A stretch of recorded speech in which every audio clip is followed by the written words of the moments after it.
Saludos desde Euronews. La crisis energética que se prevé para otoño en Europa ha provocado que el Parlamento Europeo haya hecho la inédita pirueta de aprobar que la energía nuclear y el gas se consideren verdes. Ya que hay dificultades para sostener la energía sostenible, se opta por cambiar el nombre de las que no son sostenibles.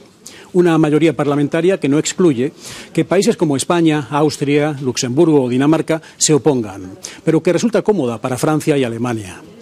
Especialmente para una Alemania que por primera vez en más de 30 años registra su primer déficit comercial mensual. Algunos países se plantean llevar esta clasificación del Parlamento Europeo ante el Tribunal de Justicia de la Unión Europea. En Ucrania, mientras Rusia consigue hacerse con todo el Donbass, el gobernador de Donetsk pide a los vecinos que abandonen sus casas. Una angustia que ya han sufrido 12 millones de ucranianos, de los que 5 millones han tenido que salir del país. Otros emigrantes forzados, los africanos que estuvieron en la matanza de la policía marroquí en la valla de la frontera con la ciudad española de Melilla, viven un destino en peores condiciones. Podrán ver en este informativo cómo la policía de Marruecos abandonó a un grupo de nacionales sudaneses entre las ruinas de una antigua escuela, sin ningún tipo de asistencia. Simplemente están entre ruinas, algunos heridos, sin acceso a alimentación ni a salida alguna, bloqueados y a la espera de una situación que temen aún peor. Pero tenemos bastante más. Entre otras cosas, efectos del cambio climático, sequías, incendios o estaciones de esquí que cierran en Suiza, fuga de cerebros de la Turquía de Erdogan, especialmente cirujanos y dentistas, los efectos del abandono en las casas de La Habana necesitadas de una rehabilitación urgente que parece tardará en llegar a Cuba, y Argentina, en plena oleada inflacionista que busca un nuevo camino con el nombramiento en el Ministerio de Economía de una economista alineada con la izquierda del gobierno de Alberto Fernández. Acompáñenos ahora para ver estas y otras claves del día en 20 minutos. Boris Johnson camina sobre hielo tras la dimisión de dos de sus principales ministros del gabinete que dicen haber perdido la confianza en su liderazgo. El gobernador de Donetsk insta a la población a huir ante el avance de las tropas rusas tras la toma de Lugansk. La crisis climática pasa factura a la agricultura y ganadería en la habitualmente productiva cuenca del río Po, en Italia. Fuga de cerebros en Turquía. Más de 1000 médicos han abandonado el país este año por las malas condiciones económicas. Se dispara la inflación y cae el valor del peso argentino para recibir a la nueva ministra de Economía, la izquierdista Silvina Batakis. En Downing Street se ha producido una lucha para limitar los daños causados al liderazgo de Boris Johnson tras la dimisión de dos de sus principales ministros del gabinete. Dicen que han perdido la confianza en su liderazgo.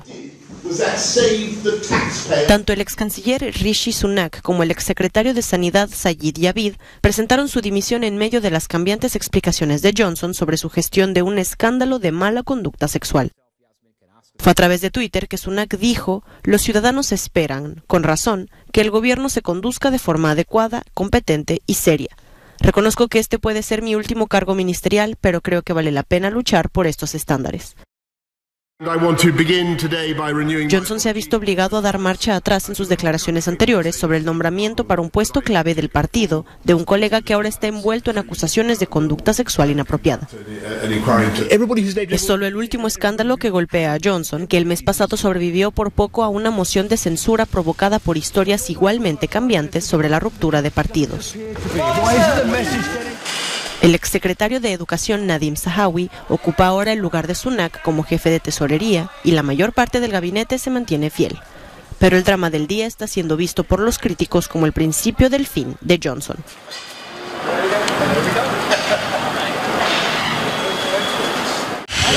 El gobernador de Donetsk insta a la población a abandonar la región. La intensificación de los bombardeos rusos indica que las tropas avanzarán pronto hacia esta zona del Donbass. 2 días después de que el presidente Vladimir Putin declarara la victoria en la toma de una provincia del este de Ucrania esencial para sus objetivos bélicos, sus tropas han intensificado su ofensiva en la provincia vecina. Han capturado Lugansk y ahora es el turno de Donetsk. Hay unos 350.000 ciudadanos que se han quedado aquí en la región frente a los 1,6 millones que vivían antes, ha dicho el gobernador de la región. Es una cantidad muy significativa. Por eso mi objetivo, y hablaré de ello con las administraciones locales, es que a pesar de lo que diga la gente, me importan sus casas y sus vidas, pero deben irse.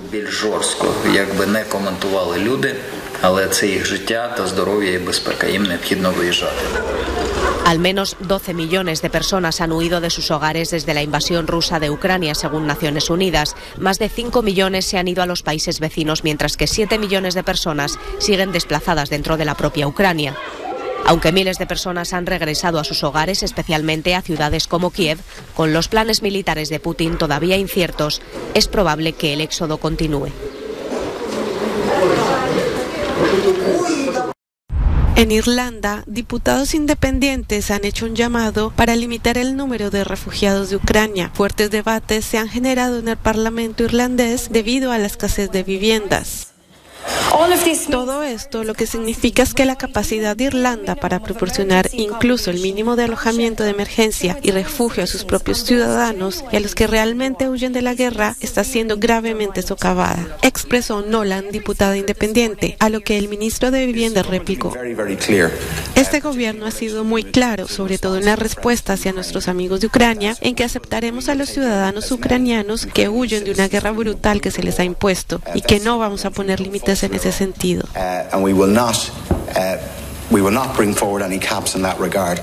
El creciente número de migrantes y refugiados que llegan a Irlanda desde lugares como Libia, Siria y Ucrania ha generado una demanda que supera la oferta y un aumento masivo en los precios de las propiedades. La República de Irlanda, con una población de 5 millones de habitantes, ha acogido a cerca de 35.000 refugiados, una tasa superior a la de Francia. Sin embargo, el primer ministro de Irlanda ha rechazado las solicitudes de limitar la entrada de refugiados en el país. La experiencia que he tenido con la gente a lo largo y ancho de este país es de gran calidez y las comunidades irlandesas están trabajando con la comunidad ucraniana para hacerlos sentir bienvenidos en Irlanda. Me gustaría pedir a los diputados reflexionar sobre ese aspecto para también tenerlo en cuenta.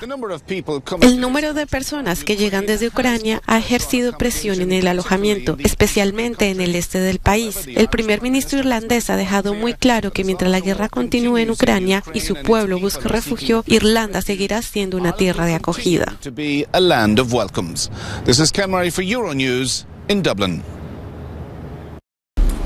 Con la firma de los protocolos de adhesión a la OTAN por parte de Suecia y Finlandia, el proceso de ratificación puede comenzar oficialmente. Ahora bien, entre los parlamentos nacionales que deben aprobar dicho proceso, hay uno que amenaza con bloquearlo: Turquía. Ankara pide estos días la extradición desde Suecia y Finlandia de una serie de sospechosos de terrorismo vinculados a grupos kurdos, aunque en declaraciones a Euronews, el secretario general de la OTAN, Jens Stoltenberg, afirma que esto no provocará retrasos en la expansión de la OTAN. Hasta ahora este ha sido el proceso de adhesión más rápido de la historia de la OTAN, recuerda Stoltenberg. Las solicitudes se presentaron a mediados de mayo.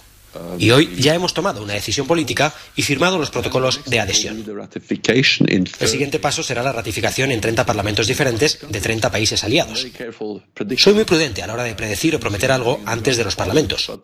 Pero la última vez nos llevó aproximadamente un año. Y muchos aliados ya han comunicado que pueden intentar hacerlo más rápido esta vez. Así que espero que así sea. Hablamos de cuestión de meses.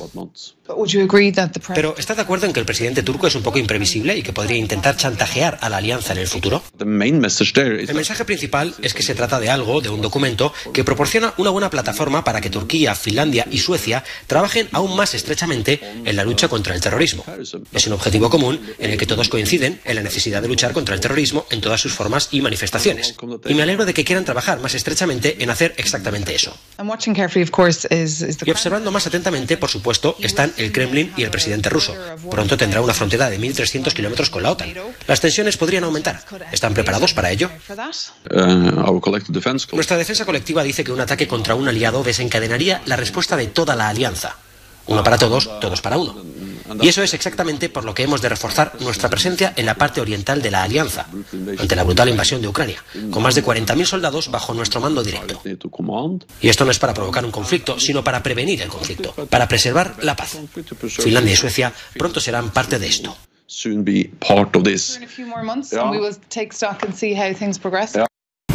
El Parlamento Europeo etiqueta como verdes la energía nuclear y el gas. Tras una votación muy reñida, los eurodiputados decidieron este miércoles que estas fuentes de energía sí pueden ser elegibles como inversiones sostenibles de la Unión Europea. El resultado supone toda una victoria para la Comisión Europea, que presentaba esta controvertida propuesta en enero en el marco de la taxonomía de la Unión Europea. La idea no era otra que permitir que ciertas inversiones en plantas nucleares y en centrales de gas para generar electricidad se consideraran sostenibles. Entre otras cosas, la Comisión argumentaba que la energía nuclear no emite CO2 ni otros gases contaminantes, aunque diversas organizaciones ecologistas se han opuesto siempre al lavado verde de estas energías, recordando los residuos radiactivos que genera la nuclear o las emisiones de gases de efecto invernadero derivadas del gas. La peor sequía en 70 años está teniendo un impacto en varias regiones de Italia. Protección Civil no descarta racionar el agua durante el día. Ya se han impuesto restricciones en algunas áreas y muchas ciudades tienen que llevar agua en camiones cisterna. En algunas el agua se corta completamente durante la noche. La falta de agua ha paralizado la producción de arroz y maíz en la cuenca del río Po, en el norte, y la Asociación de Agricultores Italianos estima que la sequía costará más de 3.000 millones de euros. Los ganaderos también están preocupados por los costes de la crisis climática en sus explotaciones. Es el caso de Ettore Ferranini, que tiene una granja de vacas lecheras. A los gastos en forraje se sumó una inversión de 65.000 euros. Tenemos un sistema de ventilación para ayudar a las vacas a soportar el calor y luego hay que pagar la electricidad. Los ventiladores funcionan las 24 horas del día, no se apagan por la noche, dice. Este invierno ha nevado un 70% menos en los Alpes del Sur, la vertiente italiana donde nace el río Po, lo que ha reducido el aporte del deshielo a los cursos de agua. Un incendio forestal declarado el domingo por la tarde en Venta del Moro, en la Comunidad Valenciana, tendrá que ser vigilado durante los próximos días. Aunque parece evolucionar favorablemente y ya no hay llamas activas, los bomberos indicaron que no se puede catalogar como controlado, porque la Agencia Estatal de Meteorología de España anunció el martes tormentas y fuertes vientos en la Comunidad Valenciana, que podrían dificultar las labores de extinción del incendio a pesar de las lluvias. De momento se están complicando las cosas porque de momento estamos viendo cómo están cayendo rayos y claro, y puede pasar lo que pasó ayer o peor. El incendio ha quemado ya 1.300 hectáreas y se han desplegado cerca de 500 efectivos y 30 unidades aéreas para intentar evitar que el fuego llegue al Parque Natural de las Hoces del Cabriel. Por el momento, solo se han evacuado algunas casas, pero se utilizaban principalmente para almacenar maquinaria agrícola.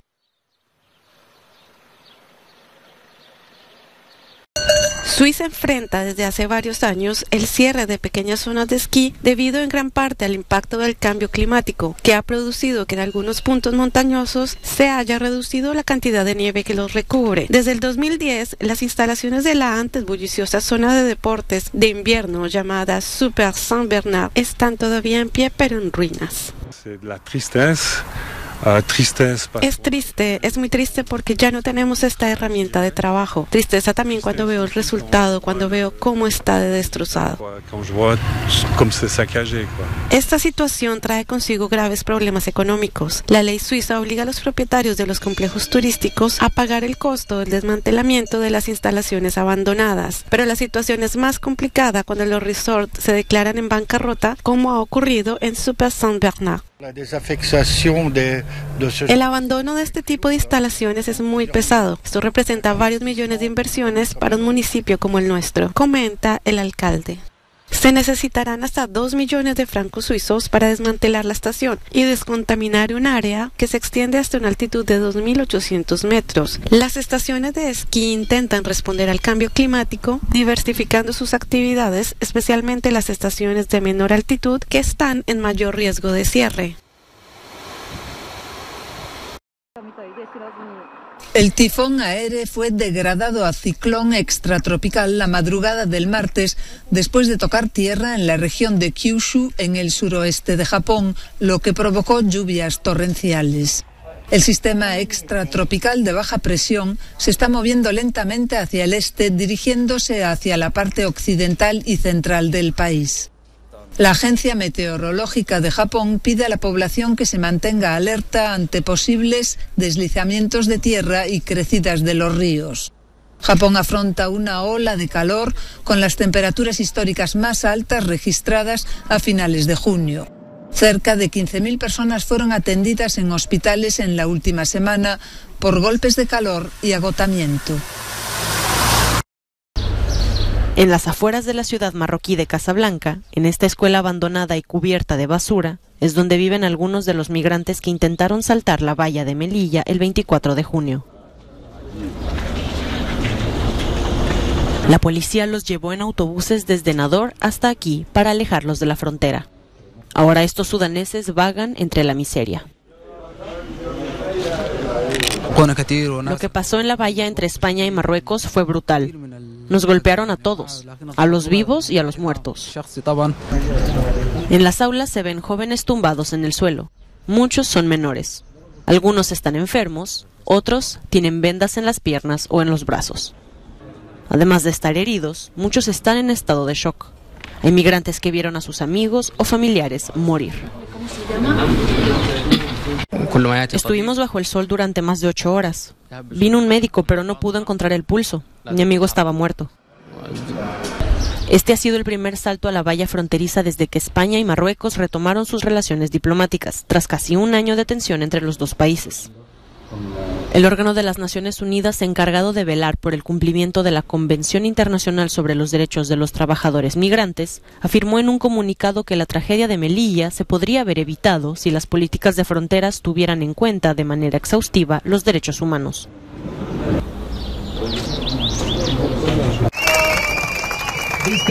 Son médicos, dentistas, cirujanos expresando su hartazgo. El sector médico de Turquía está en crisis y se enfrenta a una creciente fuga de cerebros. La Asociación Médica Turca da la voz de alarma. Más de 1.000 médicos han abandonado el país este año con la esperanza de mejorar su nivel de vida. Casi 1 de cada 4 de mis amigos médicos residentes está estudiando cursos de idiomas. La mayoría estudia alemán, terminan sus residencias aquí y se van a Alemania como médicos especialistas. Hay una fuga de cerebros muy seria, una fuga de mano de obra muy seria. Pero no juzgo a mis amigos porque la profesión no tiene ningún valor real aquí, lamenta este anestesista. Un médico en Turquía gana una media de 600 euros al mes, apenas el doble del salario mínimo, una suma que se considera insuficiente frente a la inflación galopante. Y mientras tanto, el gobierno no ha tomado ninguna medida para retener a sus médicos. Podemos decir que la inflación está directamente relacionada con la fuga de cerebros. Por supuesto, antes de centrarse en la inflación es necesario centrarse más en las causas de la misma. Lo que crea la inflación es en realidad la mala política económica de Turquía, explica este economista. Turquía se enfrenta a una crisis económica sin precedentes. En junio, la tasa de inflación a un año superó el 78,62%. La prima de riesgo se dispara en Argentina. A los mercados no les ha gustado el baile de carteras en el Ministerio de Economía. Silvina Batakis, la recién nombrada ministra, se enfrenta a un escenario complejo con una inflación galopante que se aceleró al 60,7% interanual en mayo pasado. La caída de la economía, con el valor del peso bajando un 18% el lunes, sigue mermando el poder adquisitivo de los argentinos, más de un tercio de los cuales están bajo el umbral de la pobreza, y el Banco Central se está quedando sin reservas de divisas. Yo tengo una estética y la verdad que estoy al borde del abismo, igual que la Argentina. Como todos los argentinos. La luchamos, pero es miseria lo que podemos llegar a ganar. De tendencia izquierdista, Silvina Batakis sustituye al moderado Martín Guzmán, que dimitió por sorpresa el sábado en un momento de tensión en la coalición gobernante sobre cómo abordar los problemas económicos que atenazan al país. Guzmán fue el artífice del acuerdo de refinanciación de la deuda firmado con el Fondo Monetario Internacional, duramente criticado por los sectores afines a la vicepresidenta Cristina Fernández. Los analistas culpan de la inestabilidad económica a la falta de unidad política. No vemos la cohesión porque ella tiene que responder a una política y si entre ellos se están peleando nos devoran. Esa es la desgracia y el mercado hace ella. Entonces el cambio de personas, si no hay poder político detrás de ese cambio, no te sirve de nada. La nueva ministra de Economía ha dicho que perseguirá el equilibrio fiscal como estaba previsto en ese pacto y ya ha iniciado contactos con el FMI. Viven con el miedo de que su hogar se les caiga encima. Se van a dormir con el miedo de no amanecer. Son habitantes de La Habana, que han tenido que aprender a acostumbrarse a este nuevo panorama. Techos, paredes, columnas agrietadas. Pisos hundidos y escaleras en pedazos. Así se ven los 700 edificios de la capital cubana que han sido reportados en estado crítico, algunos que datan de 1940. Pero realmente nosotros nos acostamos con el temor de no amanecer, ¿entiendes? Realmente nosotros lo que queremos es una ayuda, que nos saquen de aquí, nos den una vida más placentera, donde nosotros podamos dormir con tranquilidad, donde nuestros hijos puedan descansar con tranquilidad. Lamentablemente los derrumbes de edificios en La Habana no son inusuales. En enero de 2020 un balcón se vino abajo y provocó la muerte de 3 niñas. También incrementan en la temporada de huracanes, que va de junio a noviembre. Según medios oficiales, las primeras lluvias de este mes provocaron en La Habana 146 derrumbes parciales y 2 totales y la muerte de un hombre. Y de ahí me trajeron para aquí transitoriamente hasta la fecha. Desde el 97 me encuentro aquí, de derrumbe en derrumbe. La activista Francisca Peña lidera gestiones para que las autoridades tomen cartas en el asunto, aunque sigue sin recibir respuesta. Admite que la crisis económica que vive el país lo ha complicado todo. Ahí cartas, y cada vez que hay un derrumbe, llamamos a derrumbe ahí en Sol, vienen así, hacen papelitos y se van. Al cierre de 2020, el 37% de las 3.900.000 viviendas del país estaban en un estado técnico regular o malo, según estadísticas oficiales. Robert Crimo, de 21 años, ha sido acusado de 7 asesinatos en primer grado cometidos durante el tiroteo del desfile del 4 de julio en un suburbio de Chicago. Si es declarado culpable, se enfrentará a la cadena perpetua obligatoria sin libertad condicional. El ataque también dejó decenas de heridos de todas las edades. Hasta aquí hemos llegado en Euronews hoy. Les recordamos que en cualquier momento tienen nuestra emisión en continuo en el propio canal de televisión, en YouTube y en el resto de las redes sociales. Les dejamos con nuestro emocionante No Comment que nos lleva hasta una favela de Río de Janeiro, donde nos muestran los resultados de sobreponerse a la adversidad y al viento de cara. Algo que es a veces más que un camino, un deber a inculcar a los más jóvenes, que merecen vivir en un mundo sin favelas. Gracias por acompañarnos y hasta mañana. Tchau.